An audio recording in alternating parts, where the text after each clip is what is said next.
പറഞ്ഞ രാമോ വിഗ്രഹവാൻ ധർമ്മം എന്നുള്ള വാക്യം ഏറ്റവും കൂടുതൽ ഭഗവാൻ ഇങ്ങനെ ഇടയ്ക്കിടയ്ക്ക് പ്രൊജക്ട് ചെയ്യുന്നതാണ്. രാവണനെ വധിച്ചിട്ട് ഭഗവാൻ പറയുന്നത് ലക്ഷ്മണനോട് പോയി സീതയെ പോയി കൊണ്ടുകൊണ്ട് പറഞ്ഞു. ഹനുമാനോട് പറയുന്നത് പോയി കൊണ്ടുവരുന്നല്ല, ഹനുമാനോട് പറയുന്നത് പോയി സീതയെ പോയി കൊണ്ടുവരും, സീതയെ പോയി കാണുന്നുള്ളത്. അതിന് ഭഗവാൻ വാക്ക് പറയുന്നുണ്ട് വാൽമീകി രാമായണത്തിൽ. എന്താണ്? പോയി സീതയെ പോയി കാണുമെന്ന് പറയുന്നതിന് മുമ്പ് ഭഗവാൻ ഹനുമാനോട് പറയുന്നത് പോയി വിഭീഷണോട് പെർമിഷൻ ചോദിക്കുന്നതാണ്. കാരണം ആരെ രാജാവാക്കിയിട്ട് ഭഗവാൻ അഭിഷേകം ചെയ്തിട്ടുണ്ട്? വിഭീഷണൻ ചെയ്തിട്ടുണ്ട്. കാരണം രാവണൻ എപ്പോ വീണോ ഇനി മുതൽ ആ രാജ്യത്തിന്റെ അവകാശകാരാണ് വിഭീഷണൻ. അതുകൊണ്ട് സീതയെ പോയി കാണണമെന്നുണ്ടെങ്കിൽ, അവിടെ പോകണമെന്നുണ്ടെങ്കിൽ ആരുടെ പെർമിഷൻ വേണം? ആ രാജ്യത്തെ രാജാവിന്റെ അച്ഛനാമ രാജ്യമാണ്, അയാളുടെ പെർമിഷൻ വേണം. എത്ര മനോഹരമായിട്ടാണ് ഭഗവാൻ ധർമ്മത്തെ ഉപയോഗിക്കുന്നത്. ഇങ്ങനെയുള്ള രാമനെയാണ് നമ്മൾ ഇന്ന് ധർമ്മത്തിന്റെ വിഗ്രഹമാണോ എന്നുള്ള ക്വസ്റ്റ്യൻ മാർക്കിന്റെ ഉള്ളിൽ കൂട്ടിയിടാൻ നോക്കുന്നത്. അത് ഒരു തരത്തിൽ അല്ലെങ്കിൽ മറ്റൊരു തരത്തിൽ ഭഗവാനോട് ചെയ്യുന്ന ഏറ്റവും വലിയ ക്രൂരത എന്നുള്ളതിലുപരി അത് വാൽമീകി ഭാഷയോടും ഇതിന്റെ മുഴുവൻ സാംസ്കാരിക വൈദ്യത്തോടും ചെയ്യുന്ന ഏറ്റവും വലിയ അപരാധം. കാരണം എപ്പോഴും ഒരു വില്ലനായിട്ട് രാമൻ ചിന്തിരിക്കും. ഇപ്പോഴും കാണാം. എന്നിട്ടായാലും ഭഗവാന്റെ സീതാപരിത്യാഗം ഉണ്ടാവുന്ന സമയത്ത്, അല്ലെങ്കിൽ ഭഗവാൻ സീതയെ പരിത്യജിക്കുന്ന സമയത്തും ഭഗവാന്റെ വായിൽ നിന്ന് വരുന്ന വാക്കുകളോട് കാണാം ഈ കർമ്മ സിദ്ധാന്തം മനുഷ്യർക്കുള്ളതാണ്. ഈശ്വരനുള്ളത്. ഈശ്വരനാണെങ്കിലും മനുഷ്യനാണെങ്കിലും ഒരു ശരീരം എടുത്തു കഴിഞ്ഞാൽ കർമ്മത്തിലൂടെ കടന്നു പോകാവുന്നത് വൃത്തിയുള്ളതാണ്.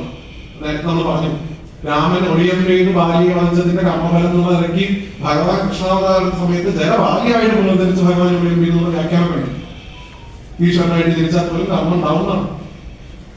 പക്ഷെ മാനുഷികമായിട്ടുള്ള ഭാവത്തിൽ ഭഗവാന്മാരൊക്കെ ജീവിച്ചെന്നത് നമുക്ക് മാതൃകയാക്കാനാണ്.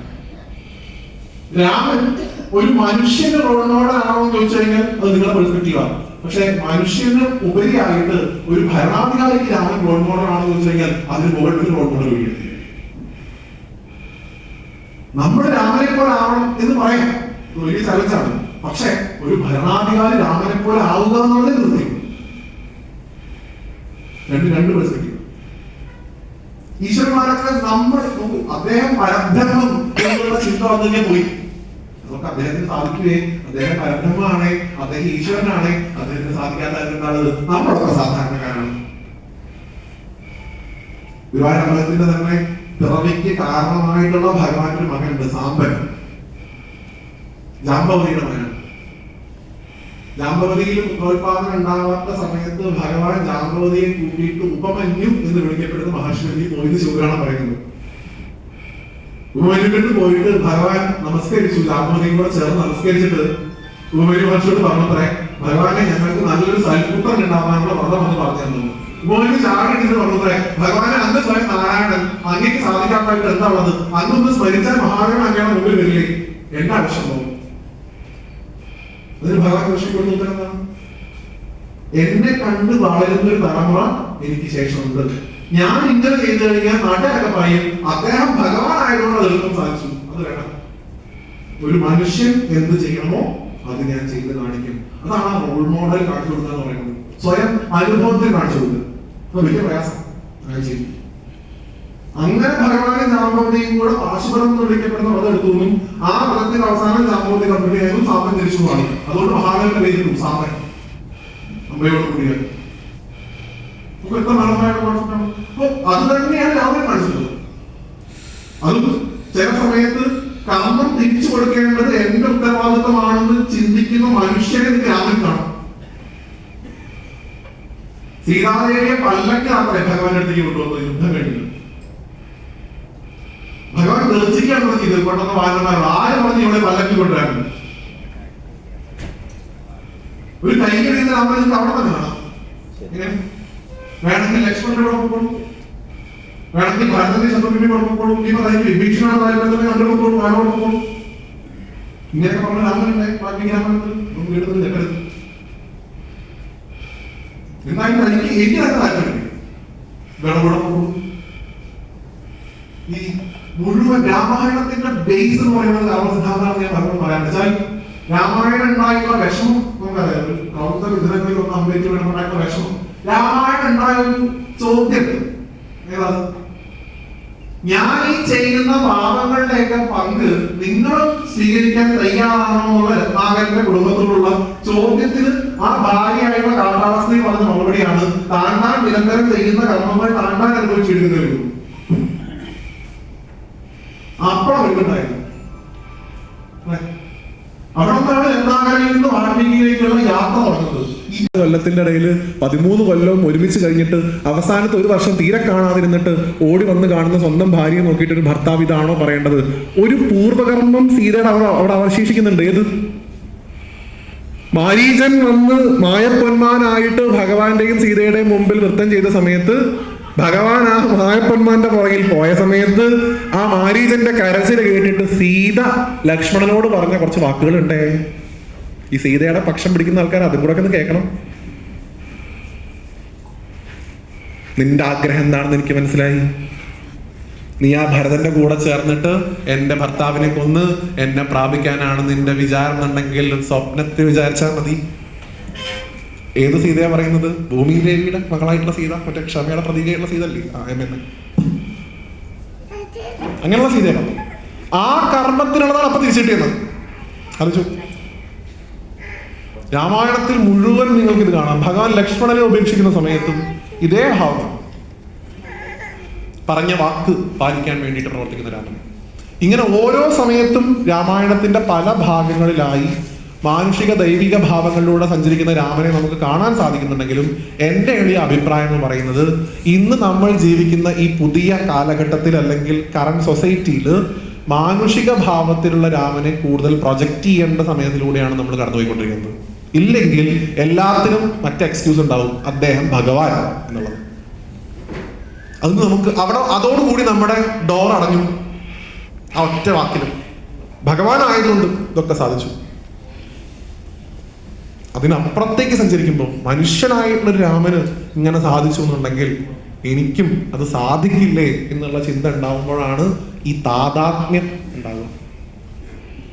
അപ്പോഴാണ് ഉള്ളിലുള്ള ആത്മാരാമനെ യഥാർത്ഥത്തിൽ തിരിച്ചറിയാൻ സാധിക്കുള്ളൂ. അതിനാണ് രാമായണം. എല്ലാ വർഷവും നമ്മൾ പോകുന്ന ഒരേ തൃപ്രയാറിലേക്കും ഒരേ കൂടൽമാണിക്യത്തിലേക്കും ഒരേ പായമ്മലിലേക്കും ഒരേ മൂഴിക്കുളത്തേക്ക് തന്നെയാണ്. അതിനകത്ത് നമ്മൾ സഞ്ചരിക്കുന്ന സമയത്ത് നമുക്കുണ്ടാവുന്ന അനുഭൂതിയുടെ 100% ഉള്ളിലുള്ള ആത്മാരാമനെ തിരിച്ചറിഞ്ഞു കഴിഞ്ഞാൽ ഈ തൃപ്രയാറും മൂഴിക്കുളമൊക്കെ അകത്ത് തന്നെയാണെന്നുള്ള ബോധം ഉണ്ടാവും ഓട്ടോമാറ്റിക്കലി. അതിന് ഈ കാലഘട്ടത്തിൽ ചെയ്യാൻ സാധിക്കുന്ന ഏറ്റവും മനോഹരമായിട്ടുള്ള ഒരു ഭാവമാണ് ഭഗവാന്റെ മാനുഷിക ഭാവം. എനിക്ക് അരമണിക്കൂറുടെ സമയമുണ്ട്. ഞാൻ ഭഗവാന്റെ 1-2 ദൈവിക ഭാവം കൂടെ പറഞ്ഞ് അവസാനിപ്പിച്ചോളാം. ശിലയായിട്ട് കിടക്കുന്ന അഹല്യ, കൊടിയ അധർമ്മം ചെയ്യുന്ന അഹല്യ, പറയുമ്പോൾ പാവം പറ്റിക്കപ്പെട്ടതാണ്. ഗൗതമന്റെ വേഷത്തിൽ ഇന്ദ്രൻ വന്നുമൊക്കെയാണ് കഥ. എങ്കിൽ പോലും ഈ പറയുന്ന കഥയുടെ മറ്റൊരു വശം കണ്ടോ, അനസൂയാദേവിക്ക് ഉണ്ടായിരുന്ന അത്രയും ശക്തി വന്നത് പ്രകൃതിയാണെന്ന് മനസ്സിലാക്കാനുള്ള ശേഷിയൊന്നും ആ അഹല്യക്കുണ്ടായിട്ടില്ല. അനസൂയ വീക്ഷിക്കാറ് 3 മാസമായി കാണുന്ന സമയത്ത് 3 മാസം മനസ്സിലായി. പക്ഷെ ഗൗതമന്റെ വേഷത്തിൽ ഇന്ദ്രൻ വന്നപ്പോ ഒരു പരിധി കഴിഞ്ഞപ്പോ അഹല്യ മനസ്സിലായ ഒരു ഇന്റർപ്രിട്ടേഷൻ ഉണ്ട്. പക്ഷെ അവരെ എതിർത്തില്ല. അധർമ്മം പ്രവർത്തിച്ച അഹല്യ ശിലയായി മാറി. ആ അധർമ്മത്തിൽ നിന്ന് അഹല്യയെ കൈപിടിച്ചു കഴിഞ്ഞാൽ ആർക്ക് മാത്രമേ സാധിക്കുള്ളൂ? ധർമ്മത്തിന്റെ പ്രതിഷ്ഠയുടെ ആർക്ക് മാത്രമേ സാധിക്കുള്ളൂ? വീണ്ടും ഈ രാമോ വിഗ്രഹവാൻ ധർമ്മ എന്നുള്ള വാക്യം അവിടെ നമുക്ക് കാണിക്കാൻ സാധിക്കും. അഹല്യാമോക്ഷത്തിലും ഈ ഭാഗം വളരെ ഗംഭീരമായിട്ടാണ്. ഇനി ഭഗവാന്റെ ദൈവിക ഭാവം, ഇത് ഈശ്വരന് മാത്രമുള്ള ഭാവമാണ്. ഈശ്വര തുല്യർക്കായിട്ടുള്ള ആൾക്കാർക്ക് മാത്രം ഉള്ള ഭാവമാണ്. സർവ്വതിലും ഈശ്വരനെ കാണാനുള്ള ഭാവം. ഹനുമാൻ സ്വാമി ഒരിക്കലും ഭഗവാനോട് ചോദിക്കുന്നതായിട്ട് ഇന്റർപ്രിട്ടേഷൻ വായിച്ചിട്ടുണ്ട്. ഹനുമാനോട് ഭഗവാൻ ചോദിക്കുന്നേ യഥാർത്ഥ ഹനുമാൻ അങ്ങേക്ക് ആരാണ് എന്ന്. 3 ഉത്തരമാണ് ഭഗവാൻ കൊടുക്കുന്നതാണ്. ഒന്ന്, ഈ ജന്മത്തിന്റെ ഉദ്ദേശത്തിൽ നോക്കുകയാണെങ്കിൽ ഭഗവാനെ ഞാൻ അവിടുത്തെ ദാസനാണ്, രാമദാസനാണ്. ഈ ജീവാത്മാവിന്റെ ഭാവത്തിലാണ് എന്നോട് ചോദിച്ചതെന്നുണ്ടെങ്കിൽ ഭഗവാനെ ഞാൻ അവിടുത്തെ അംശമാണ്. എന്നാൽ എന്റെ ഉള്ളിൽ നിറഞ്ഞിരിക്കുന്ന ആ പരമാത്മാഭാവത്തിലാണ് എന്നോട് ചോദിച്ചെങ്കിൽ ഭഗവാനെ ഞാനൊന്നും ഒരു വസ്തുവാണ്. വാക്കുകൾ യാതൊന്നും കാണുന്നത് നാരായണ പ്രതിമ. ആ ഭാവത്തിൽ യഥാർത്ഥത്തിൽ ആർക്ക് എല്ലാവരെയും കാണാൻ സാധിക്കുമോ അവരാണ് യഥാർത്ഥത്തിൽ കാണുന്നത്. രാമൻ എല്ലാവരോടും മതിയായിട്ടുള്ള ബഹുമാനം ഉണ്ടായിരുന്നു. സർവ്വതിലും രാമൻ കണ്ടത് രാമനെ തന്നെയായിരുന്നു. താരയെ വധിക്കാൻ പോകുന്ന സമയത്തും സുബാഹുവിനെ വധിക്കാൻ പോകുന്ന സമയത്തും മാരീചയെ കാണുന്ന സമയത്തും സമയത്തും എന്ത് രാവണനിൽ പോലും ഭഗവാൻ കണ്ടിട്ടുള്ളത് രാമനെ തന്നെയാണ്. ആ രാമനെ ഭഗവാൻ രാവണനിൽ കണ്ടതിന്റെ പ്രായശ്ചിത്തമായിട്ട് രാമേശ്വരനാണ്. അതൊരു ധർമ്മമുണ്ടല്ലോ. മുഴുവൻ മോശമായിട്ട് മനുഷ്യൻ നോക്കുന്നുണ്ടോ? ഒരു നല്ലവണ്ണം എങ്ങനെയാണോ ഏറ്റവും പെർഫെക്റ്റ് ആയിട്ടാണ് ഉണ്ടോ? അങ്ങനെ ആളുണ്ടെന്നോ രാമനാണ്. ആരമഹർഷി ചോദിക്കുന്ന ചോദ്യമുണ്ട്. ആരമഹർഷിയോട് വാൽമീകിയോട് ചോദിക്കുന്നത് ഗൗരവസ്മിൻ സമ്മതം ലോകേ ഗുണവാൻ കഷ്ടവീര്യവാൻ. ഈ ലോകത്ത് ധർമ്മത്തിന്റെ പ്രതിപുരുഷനായിട്ട് ലോകത്ത് വെച്ചിട്ട് മിസ്റ്റർ പെർഫെക്റ്റ് ആയിട്ട് ഒരാളുണ്ടാവും എന്നാണ് ചോദിച്ചത്. അപ്പോഴാണ് ആരമഹർഷി പറഞ്ഞത് മനുഷ്യന്മാർക്കിടയിൽ ദേവന്മാർക്കിടയിൽ അങ്ങനെ ഒരാളില്ല, മനുഷ്യർക്കിടയിൽ അങ്ങനെ ഒരാളുണ്ട്. ഇക്ഷാകവംശത്തിൽ രാമൻ പെർഫെക്റ്റ് ആണ്. എവിടെയും ഒരു ചെറിയ കളങ്കം പോലും കാണാൻ സാധിക്കില്ല. അങ്ങനെയുള്ള ഭഗവാന്റെ ദൈവിക ഭാവം ഏറ്റവും കൂടുതൽ കാണിച്ച ഭഗവാന്റെ ഭാവം കൂടെ പറഞ്ഞിട്ട് മോക്ഷം അവസാനിക്കും. അത് ശബരിയുടെ മോക്ഷമാണ്. എല്ലാവർക്കും അറിയാവുന്നതാണ്. ദീർഘനാളായിട്ട് ഭഗവാനെ കാണുമെന്ന് കാത്തിരിക്കുന്ന താപസിയായിട്ടുള്ള ശബരിയുടെ ആശ്രമത്തിലേക്ക് ഭഗവാൻ വരുന്നു. ഭഗവാനെ വേണ്ട തരത്തിൽ ശബരി ഉപചരിച്ച് കൊണ്ടുപോയി ഇരുത്തുന്നു. വേണ്ട ഉപചാരങ്ങൾ ചെയ്യുന്നു. ദീർഘമായിട്ട് ഭഗവാന് വേണ്ടി കരുതി വെച്ചിരിക്കുന്ന പഴങ്ങൾ ശബരി കൊടുക്കുന്നു. കൊടുക്കുന്നതിന് മുമ്പ് എന്ത് ചെയ്യുന്നു? കടിക്കുന്നു. കടിച്ച് മധുരമുള്ള പഴങ്ങൾ മാത്രം ഭഗവാൻ കൊടുക്കുകയും ചവപ്പുള്ള പഴങ്ങൾ മാറ്റി വയ്ക്കുകയും ചെയ്യും. അങ്ങനെ ഇരിക്കാൻ പറ്റും. നമ്മുടെ എന്ത് വികാരമാണ് കൊടുക്കുക? വികാരം കൊടുക്കുക. സന്തോഷമാണ് വികാരം കൊടുക്കുക. അങ്ങനെ വേണം. എല്ലാം കൊടുക്കുക. സർവം നാരായണായ സമർപ്പയാണ്. അങ്ങനെയാണ്. അങ്ങനെ കൊടുത്തു. അപ്പൊ ഈ കൊടുക്കുന്ന സമയത്ത് പുറകിൽ നിന്ന് ലക്ഷണം നോക്കുന്നത് ഏട്ടാ ഇതിലേക്ക് വല്ല ആവശ്യമുണ്ടോ? അവരോട് പറയും അങ്ങ് തിരഞ്ഞെടുത്ത് കഴിച്ചോളാം നല്ല പഴങ്ങൾ. ഒരാള് കടിച്ചതിന്റെ ബാക്കി അങ്ങ് കഴിയുന്നത് ശരിയാണ്. അവരോട് അങ്ങ് തിരഞ്ഞെടുത്ത് കഴിക്കാൻ പറയുന്നത് ചിന്ത ലക്ഷ്മണന്റെ മനസ്സിലുണ്ടായ സമയത്ത് ഭഗവാൻ ലക്ഷ്മണൻ നോക്കി ചിരിച്ചിട്ട് പറഞ്ഞത് ശവന്റെ ഉള്ളിലുള്ളതും നിന്റെ ഉള്ളിലുള്ളതും എന്റെ ഉള്ളിലുള്ളതും ഒരു വസ്തു. ഞാൻ സമയങ്ങളിൽ ഭേദഭാവില്ല. ഭഗവാൻ എന്തായാലും പറഞ്ഞിട്ടില്ല അവൻ ഭക്ത പരാധീന. ഞാൻ എന്റെ ഭക്തന്മാരും തമ്മിൽ യാതൊരു വ്യത്യാസമില്ല. ഞാൻ എന്റെ ഭക്തന്മാരിൽ പരാധീനാണ്. അങ്ങനെയാണ് ശരിക്കും മോശമാണ്. ഞാൻ എന്തോ ആലോചിക്കാറുണ്ട്. അപ്പൊ ചില അക്കാഡമീഷ്യൻസ് ഒക്കെ പറയുന്നത് രാമായണത്തിന്റെ ഒന്നും കേരളത്തിലായിരിക്കുന്നത്. അങ്ങനെ പറയുന്ന അക്കാഡമീഷ്യൻസ് രാമായണത്തിന്റെ സംഭവങ്ങളൊക്കെ വേറെ എവിടെയാണ്, ശബരി തപസ് ചെയ്യുന്ന സ്ഥലം വേറെ എവിടെയാണ്, അങ്ങനെയൊക്കെ നോക്കാറുണ്ട്. നമ്മൾ നമ്മുടെ വിശ്വാസത്തിന്റെ നമ്മളാണ്. ഞാൻ ആലോചിച്ചത് എന്തുകൊണ്ട് ഭഗവാൻ ശ്രീധർമ്മശാസ്ത്രം അയ്യപ്പൻ എന്തുകൊണ്ട് അദ്ദേഹം ഭഗവാന്റെ വാസസ്ഥലാക്കിയിട്ട് ഈ താപസ സ്ത്രീയുടെ ഭൂമിയെ ഭഗവാൻ തെരഞ്ഞെടുത്തു? അത് ശ്രീരാമന്റെ ദൈവിക ഭാവം അവിടെ ഉണ്ടായതുകൊണ്ട് മാത്രമല്ല. കാരണം ശാസ്താവെന്ന് വിളിക്കപ്പെടുന്ന ആ ഭഗവാൻ 41 ദിവസം വ്രതം എടുത്ത് തന്നെ കാണാൻ വരുന്ന ഭക്തരോട് പറയുന്ന തിയറി പ്രാക്ടിക്കലായിട്ട് കാണിച്ച ശ്രീരാമന്റെ രീതിയാണ് നിങ്ങൾ കണ്ടത്. നീ എന്താണോ അന്വേഷിച്ചു വരുന്നത് അത് നിന്നിൽ തന്നെയാകുന്നു. ഞാനും നീയും തമ്മിൽ ഭേദഭാവമില്ല. പ്രസിദ്ധമായിട്ടുള്ള ഭഗവാന്റെ പേട്ടയിലുള്ള വിളി അതിന്റെ വ്യാഖ്യാനിക്കാനല്ലോ മക്കള്. സ്വാമി നിന്നകത്തോ അയ്യപ്പത്തിനകത്തോ എങ്ങനെ വ്യാഖ്യാനിക്കാം? സ്വാമി നിന്റെ അകത്ത് ഓംകാര സ്വരൂപനായിരിക്കുന്നു, അയ്യപ്പൻ എന്റെ അകത്ത് ഓംകാര സ്വരൂപനായിരിക്കുന്നു. നിന്റെ ഉള്ളിലിരിക്കുന്ന സ്വാമിയും എന്റെ ഉള്ളിലിരിക്കുന്ന അയ്യപ്പനും ഒരു വസ്തു തന്നെയാണ്. അത് ഭഗവാൻ അവിടെ നിന്ന് പഠിപ്പിക്കുന്നത് ആരുടെ ഭൂമിയിലാണ്? ശബരിയുടെ ഭൂമി. ആ ശബരിയാണ് ശ്രീരാമസ്വാമിയുടെ മുമ്പിൽ എന്ത് കാണിച്ചത്? ഭഗവാൻ ഞാൻ തമ്മിൽ യാതൊരു വ്യത്യാസമില്ല. അല്ലെങ്കിൽ ഭഗവാൻ ശബരിയുടെ രീതിയിലൂടെ ലോകത്തെ മുഴുവൻ പറഞ്ഞു കൊടുത്തു ഞാൻ എന്റെ ഭക്തൻ തമ്മിൽ യാതൊരു വ്യത്യാസം. അവിടെയും ഭഗവാന്റെ ദൈവികമായ ഭാവം. ആ ഭാവത്തിൽ എല്ലാവരെയും കാണുന്നവരെ വിളിക്കേണ്ട പേരാണ് യഥാർത്ഥത്തിൽ നാരായണൻ. ശരിക്കും ആ വാക്കിന്റെ അർത്ഥം നാരത്തിൽ അയനം ചെയ്യുന്നവനാണ് നാരായണൻ. സർവ്വത്തിലും നാരായണനാണ് എന്നുള്ള ഭാവത്തിൽ നമ്മൾ നോക്കുകയാണെങ്കിൽ നമുക്ക് സന്തോഷം കൊണ്ട് നമ്മുടെ കണ്ണിൽ നാരം വരും. ആനന്ദത്തിന്റെ കണ്ണീർ. ആ ആനന്ദത്തിന്റെ കണ്ണീർ ഇരിക്കുന്നവനാണ് സച്ചിദാനന്ദ ഉദാഹരണം. സർവ്വത്തിലും ഭഗവാനെ കാണാൻ പഠിക്കുന്നവരാരോ അവർക്കാണ് ആ നാരായണനെ കാണുന്നത്. ആ നാരായണൻ എവിടെ ഇരിക്കുന്നത്? സർവ്വത്തിലും നാരായണനെ കാണാൻ സാധിക്കുന്നവരുടെ കണ്ണിലുണ്ടാകുന്ന ആനന്ദാശ്വാദത്തെ വെള്ളത്തിൽ താമസിക്കുന്ന ഭഗവാൻ, അല്ലാതെ ആരാധനയില്ല. ആ നാരായണനെയാണ് നിങ്ങൾക്ക് ശ്രീരാമൻ കാണുന്നത്. സർവ്വത്തിലും രാമനെ കണ്ട. അതുകൊണ്ട് നമുക്കും എന്താണ് ഈ ദൈവിക ഭാവമായിക്കോട്ടെ മാനുഷിക ഭാവമായിക്കോട്ടെ ഓട്ടോ നമുക്കും എന്റെ നിവൃത്തിയുള്ളൂ ഈ നരജന്മം സഫലമായി തീരുവാൻ.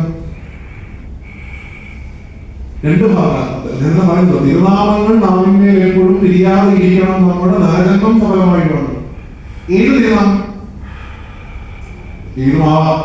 പക്ഷെ പ്രസിദ്ധമായിട്ട് എല്ലാ കുട്ടികളോടും നമ്മൾ പണ്ടൊക്കെ പറഞ്ഞില്ലേ, വിളക്ക് കത്തിച്ചൊഴിച്ച് നാമം ജപിക്കുന്നു എന്നുള്ളതിന് മുമ്പൊരു വിഷയം ഉണ്ടായിരുന്നു, രാമനാമം ജപിക്കുന്നു.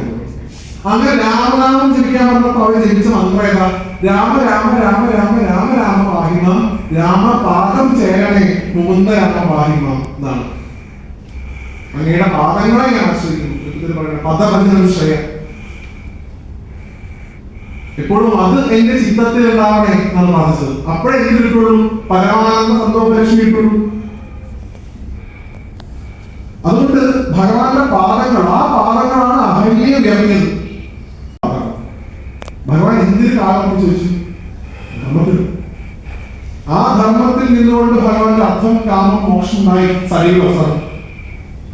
നമുക്കും രാമനെ പോലെ ആവാൻ സാധിക്കുന്നുണ്ടെങ്കിൽ നമ്മളൊക്കെ സന്യാസിമാരൊന്നുമല്ല, മഹർഷിമാരൊന്നുമല്ല, നമ്മളൊക്കെ സാധാരണ നരന്മാരാണ്. എങ്കിലും നമുക്ക് സാധിക്കുക മുഖ്യധർമ്മത്തെ എപ്പോഴും കാണിക്കണം. അത് നാരായണ ഭാവത്തിൽ നിങ്ങൾ ശ്രീരാമനെ കണ്ടാലും നരഭാവത്തിൽ ശ്രീരാമനെ കണ്ടാലും ധർമ്മം വിട്ടൊരു രാമനെ നിങ്ങൾക്ക് എവിടെയും കാണാൻ സാധിക്കും. പല ആളുകളും ചോദിക്കുന്നുണ്ടല്ലോ, എന്തിന് അധർമ്മത്തിന്റെ പാതയിൽ ഭഗവാൻ സഞ്ചരിച്ചു സീതയെ ഉപേക്ഷിച്ച സമയത്ത് പാടിയത്? കാരണം അത് നിങ്ങൾക്ക് ആര് പറഞ്ഞു? അത് വാൽമീകി മഹർഷി പറഞ്ഞു. അതേ വാൽമീകി മഹർഷി പറഞ്ഞിട്ടുണ്ട്, രാമൻ എന്ത് ചെയ്യുമ്പോൾ അത് ധർമ്മം. ധർമ്മം അനുഷ്ഠിക്കുന്ന രാമൻ മാത്രമല്ല, രാമൻ ചെയ്യുന്നത് എന്തായിരിക്കും അത് ധർമ്മം മാത്രമായിരിക്കും. ഞാൻ പോണ വഴിക്ക് ചെയ്യാൻ തുടങ്ങി എന്റെ വേറെ പ്രശ്നം. അതുകൊണ്ട് ഈ രാമായണ മാസക്കാലത്ത് നമുക്ക് ആകെ ചെയ്യാൻ സാധിക്കുന്നത് അതുപോലെ തന്നെ എവിടെയാണോ നമ്മൾ ഇരിക്കുന്നത് അവിടെ ഇരുന്നുകൊണ്ട് ഭഗവാന്റെ പാദങ്ങളെ ആശ്രയിക്കുക എന്നുള്ളത് മാത്രമാണ്. ആ രാമപാദത്തിന് മാത്രമാണ് നമുക്ക് ആത്യന്തികമായിട്ടുള്ള അഭയം സാധ്യമാണ്. രം എന്ന് പറയുന്ന ബീജം, അത് അഗ്നി ഉണ്ടാകുന്നതാണ്. മണിപൂരക ചക്രത്തിൽ നന്നായിട്ടൊക്കെ കണക്കാക്കാനുണ്ട്. ഇവിടെ ധരിപ്പിക്കാനുള്ളത് രം എന്നുള്ള അക്ഷരം, അത് ഉപദേശം കിട്ടിയ ആൾക്കാരൊക്കെ വേണ്ട ആ ഒരു ഉച്ചാരണ ശുദ്ധിയോടുകൂടി അത് ജനിച്ചു കഴിഞ്ഞാൽ അഗ്നി ഉണ്ടാക്കാൻ സാധിക്കുന്നതാണ്. ചമത കളയണ്ട, അല്ലാണ്ട് തന്നെ വഴക്ക് എത്തിക്കാൻ പറ്റില്ല. രം എന്നുള്ള അക്ഷരം ഉപയോഗിച്ചു. ആ രം എന്നുള്ള ബീജാക്ഷരത്തിലുള്ളതാണ് രാമൻ. ആ രാമശബ്ദം ആത്യന്തികമായിട്ട് ഉണ്ടാക്കുന്നത് എന്താണ്? അറിവിന്റെ ആനന്ദം. അറിവിന്റെ ആനന്ദത്തെയാണ് രാമൻ പഠിക്കുന്നത്. സ്നേഹത്തിലൂടെ ഉണ്ടാകുന്ന ആനന്ദത്തെയാണ് കൃഷ്ണൻ. അറിവിന്റെ ആനന്ദം എന്തെന്ന് മനസ്സിലാക്കിയാൽ മാത്രമേ ആ അറിവ്, ആ സ്നേഹം കിട്ടുമ്പോൾ ഈ കിട്ടുന്നത് സ്നേഹമാണെന്ന് അറിയാൻ സാധിക്കുള്ളൂ. അതാണ് പ്രശ്നം. അറിവിലാണ്. അറിവിലൂടെ കിട്ടുന്ന ആനന്ദത്തിന് മുകളിൽ നിന്നുകൊണ്ട് മാത്രമേ സ്നേഹത്തിലൂടെ കിട്ടുന്ന ആനന്ദത്തെ അനുഭവിക്കാൻ സാധിക്കുള്ളൂ. അതുകൊണ്ട് ഹരേ രാമ രാമ രാമ ഹരേ ഹരേ എന്നിട്ട് ഉള്ളത് ഹരേ കൃഷ്ണ കൃഷ്ണ കൃഷ്ണ ഹരേ ഹരേ. അറിവിലൂടെ ഉണ്ടാവുന്നതാണ്. ആ ആനന്ദത്തെ അനുഭവിക്കാൻ ഈ രാമായണമാസക്കാലത്ത് നമുക്ക് എല്ലാവർക്കും പ്രഭു ശ്രീരാമന്റെ അനുഗ്രഹം കൊണ്ട് സാധിക്കട്ടെ.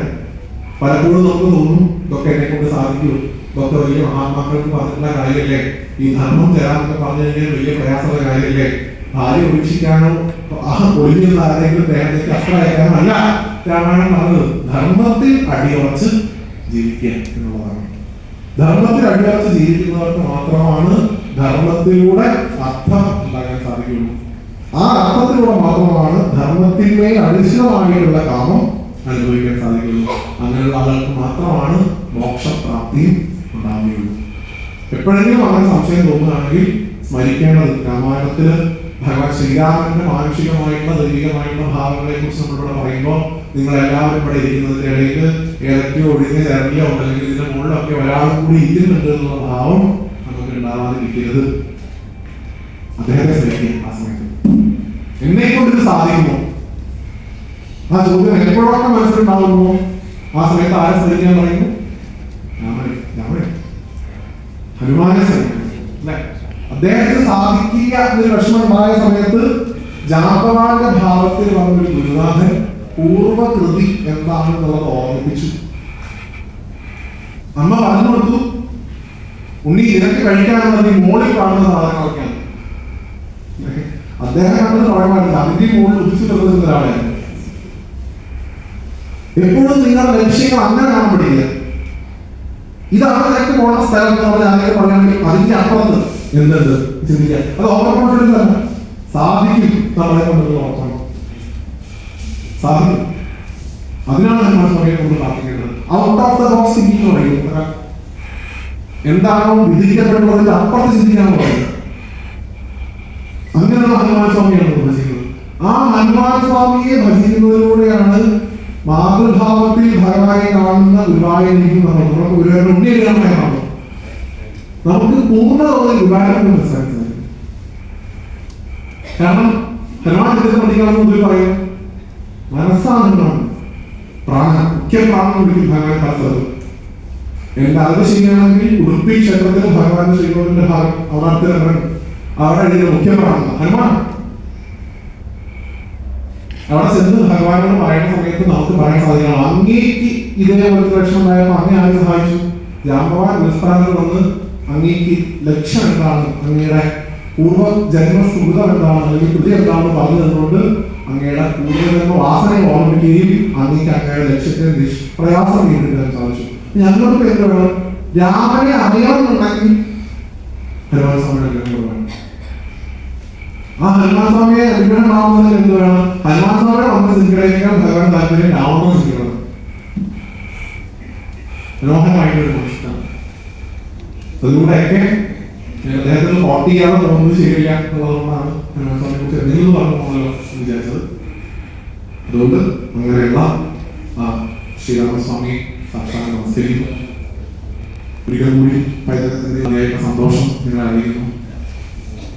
ഭഗവാന്റെ അനുഗ്രഹം കൊണ്ട് ഇനിയും നിങ്ങളെ കാണാനൊക്കെ സാധിക്കട്ടെ എന്ന് ഭഗവാനോട് പ്രാർത്ഥിക്കുന്നു. ഈ പൈതൃകത്തിന് പല ഇനീഷ്യേറ്റീവ്സ് ഞാൻ കുറെ സമയത്ത് തന്നെ ഭാഷകൾ ചെയ്യുന്ന സമയത്ത് തന്നെ പൈതൃകത്തിന്റെ ആക്ടിവിറ്റീസ് ഫോളോ ചെയ്യുന്ന ഒരാളാണ്. ഒരുപാട് പുതിയ പുതിയ ഇനീഷ്യേറ്റീവ്സ് എപ്പോഴും പൈതൃകം മുന്നോട്ട് വയ്ക്കാറുണ്ട്. ഇതിന്റെ പലതിന്റെയും വാർത്തകളൊക്കെ വേട്ടം വഴി ഫേസ്ബുക്കിലൂടെ ഞാൻ അറിയാറുണ്ട്. എനിക്ക് സാധിക്കുന്നുണ്ടെങ്കിൽ പൈതൃകത്തിനുള്ള ഓൾറെഡി ചിലപ്പോൾ ഉണ്ടായിരിക്കും. ഞാനിവിടെ പൈതൃകത്തിന്റെ പല നാളുകളിൽ കാണുന്ന സമയത്ത് കുട്ടികളുടെ വേദിയെ കുറിച്ചൊന്ന് കൂടുതലായിട്ട് ചിന്തിക്കേണ്ട കാലഘട്ടമാണ്. ഇവിടെ കേൾക്കാൻ പോലും ഇന്ന് ഞായറാഴ്ചയായിട്ട് കുട്ടികൾ കുറവാണ്. ഇന്ന് അർജന്റീനയുടെ കളി ഉള്ളതുകൊണ്ടാണ്. അത് രാത്രി 12:30 എന്തുകൊണ്ടാണ് നമ്മുടെ കുട്ടികൾ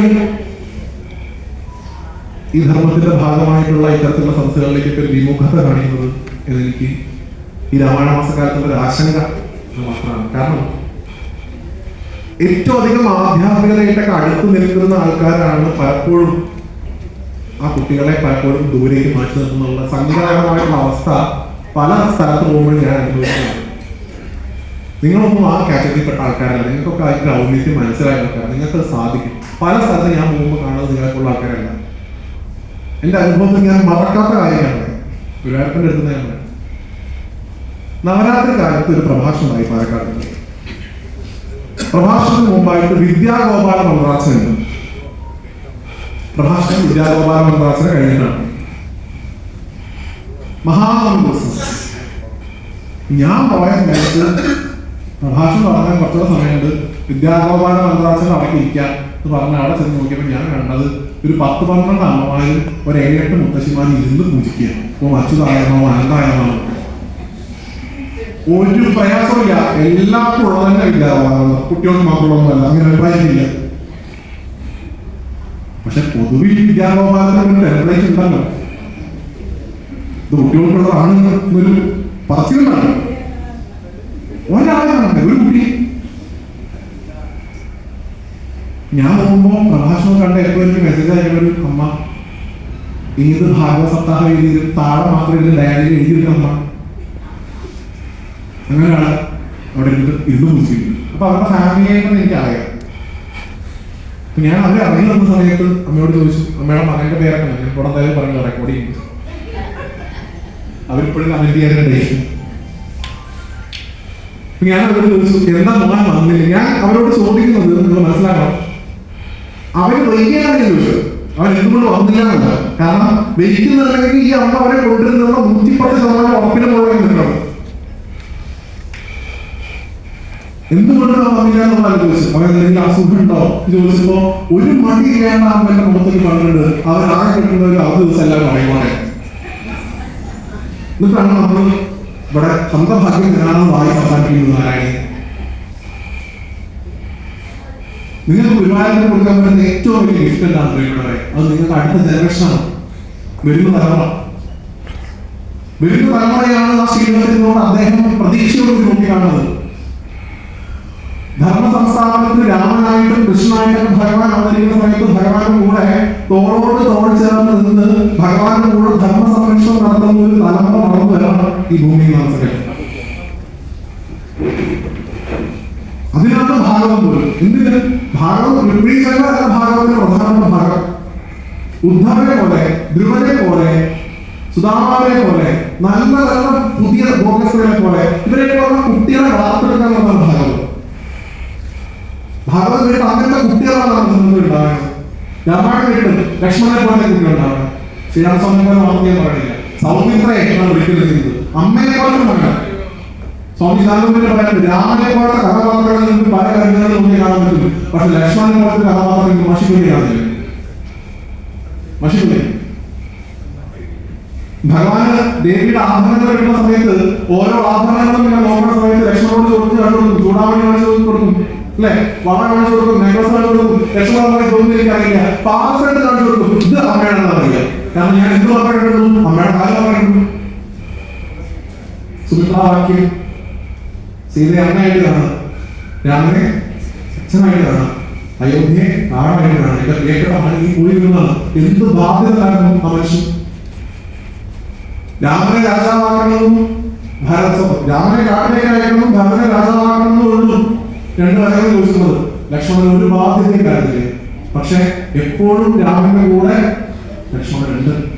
രാമൻ എടുത്താൽ ആരും എടുത്ത് നമുക്കറിയാം, ലക്ഷ്മണനെ കിട്ടും. അതുകൊണ്ടാണ് വിശാഖ ഭാഷ വന്നിട്ട് യാഗരക്ഷ ചെയ്യാൻ പോലും ചോദിച്ചത് രാമനെയാണ്, ലക്ഷ്മണനെ ചോദിച്ചിട്ട്.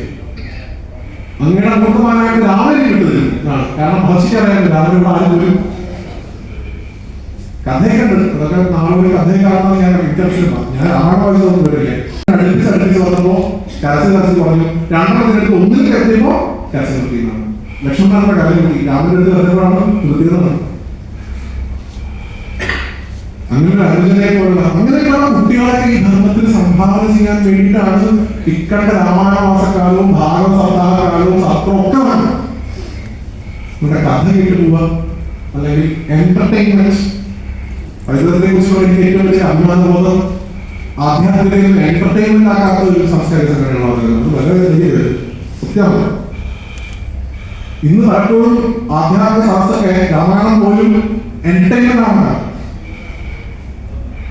വിനോദം തിരുനേരം അവിടെ പോയി ഇരിക്കാൻ. ആ ഭാവത്തിലാണ് നമ്മൾ ഭാഗവത്തെ കാണുന്നത്, അല്ലെങ്കിൽ രാമായണത്തെ കാണുന്നത്. നമ്മുടെ ഈ ഭാഗത്ത് ഒരുപാട് സമ്പ്രദായത്തിന്റെ സപ്താഹങ്ങൾ വളരെ ഭംഗിയായിട്ട് ഞാൻ പലപ്പോഴും എനിക്ക് സങ്കടം തോന്നാറുണ്ട്.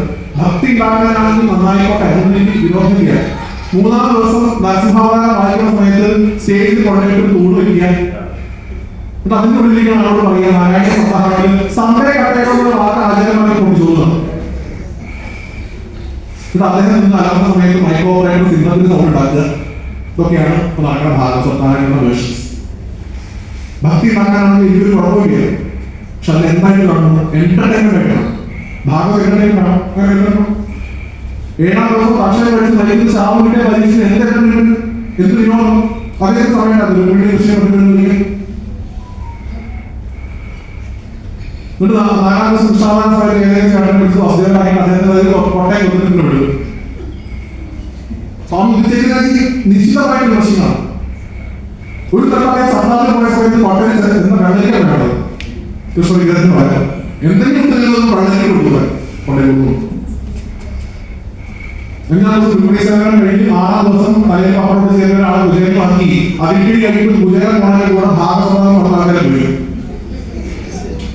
പലതരത്തിലുള്ള ഭാഗം അത് നടക്കാത്തൊരു പ്രദേശം പറയും. ഇപ്പോഴും ആ മഹാത്മാക്കളുടെയൊക്കെ കൂടുതൽ കുതിക്കാവുന്ന കൊണ്ടിട്ട് ഉണ്ടാകുന്ന ഒരു ഭാഗവത പാരമ്പര്യം ഒരു കാര്യമാണ്. അത് ഇപ്പോഴും ഇവിടെ ഭംഗിയായിട്ടാണ് നമ്മുടെ കാര്യം. പക്ഷെ പല സ്ഥലത്തും കാണുന്നത് ഏകാദശി വരുമ്പോൾ ആചാര്യനും പ്രായമായി 2-3 ഉപദേശമായി ഇത് ചർച്ച എടുത്തു. ഉപദേശം കുചേലൻ പോണതിനുള്ള ആൾക്കാർ പോയിട്ട് പറയും അടുത്ത സപ്താഹത്തിന് കാണുന്നു. അങ്ങനെ ആവാദിക്കണം നമ്മുടെ രാമായണ, അങ്ങനെ ആവാദിക്കണം. ഉള്ളിലുള്ള രാമനെ തിരിച്ചറിയാന്നുള്ളതാണ് മൃത്യു, അല്ലാതെ പുറമോടികളാണ്. ഉള്ളിലുള്ള രാമനെ മുന്നോട്ട് മാത്രമേ തിരിച്ചറിയാൻ സാധിക്കുള്ളൂ. ഈ രണ്ടുള്ള അഗ്നിവേഗം ഉച്ചരിക്കുന്നുണ്ടാവുന്ന വെളിച്ചമല്ലോ, അറിവിന്റെ വെളിച്ചം, അതുകൊണ്ട് മാത്രമേ അകത്തിരിക്കുന്ന രാമനെ നമുക്ക് മനസ്സിലാക്കാൻ സാധിക്കുള്ളൂ. ചിലപ്പോൾ പറഞ്ഞ സാധിക്കുന്നത് പോലെ ഞങ്ങളുടെ ശ്ലോകമൊന്നും ചൊല്ലുന്നില്ല, നിങ്ങളൊക്കെയുള്ള ഈ സദസ്സിലിരുന്ന് നാരായണീയം ചൊല്ലുക എന്നതാണ്. 35-ാമത്തെ ദശകം 10-ാമത്തെ ശ്ലോകമാണെന്നാണ് ഭക്ത്യാവതാരസ്തവം പറഞ്ഞ ശ്ലോകമുണ്ട് നാരായണീയത്തിൽ. നിങ്ങൾ പോയി നോക്കുക.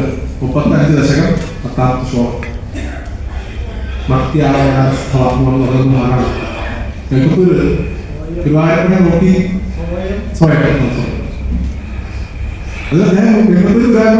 മനുഷ്യാവതാരം എടുത്ത് ധർമ്മത്തെ അതികഠിനമായിട്ട് ആചരിച്ചാൽ ഉണ്ടാവണ വ്യഥകളും അതിനുകൊണ്ടുണ്ടാവുന്ന നേട്ടം ഒരേ പോലെ. അത് സാധാരണക്കാർക്ക് മനസ്സിലാക്കാനല്ലേ ഭഗവാനെ അങ്ങ് മനുഷ്യാവതാരം.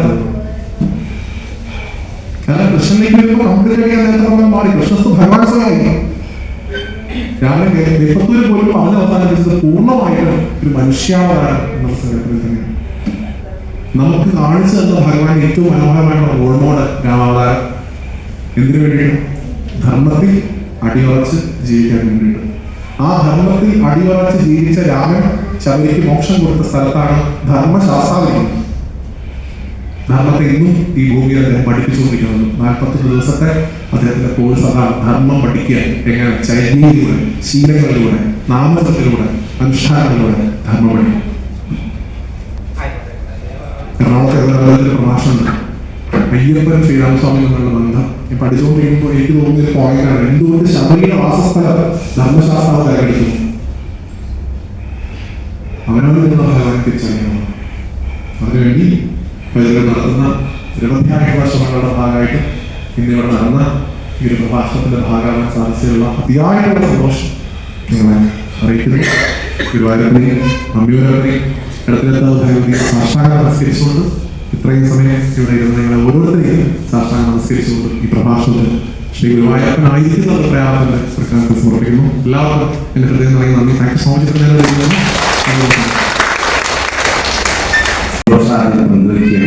ചെറുപ്പത്തിൽ തന്നെ അതുപോലെ തന്നെ അത് അവതരിപ്പിക്കാനുള്ള കഴിവ് നൽകിയ ഭഗവാനെ അത് തുടരട്ടെ എന്ന് പ്രാർത്ഥിക്കുകയാണ്. നമുക്ക് വളരെ സന്തോഷത്തിൽ സ്വാമി നന്ദി പറയുന്നുണ്ട്. അപ്പോൾ സ്വാമി പറഞ്ഞാലാണ് അത് സമ്പൂർണ്ണമാകുന്നത്. അപ്പൊ അതിനു മുമ്പ് 1-2 കാര്യങ്ങൾ. നമ്മുടെ വൈകുണ്ഠാമൃതത്തിന് സർട്ടിഫിക്കറ്റ് കിട്ടാത്തതൊന്ന് അവിടെ ചെന്നാൽ സർട്ടിഫിക്കറ്റ് അവിടെ ശരിയാക്കും. LMRK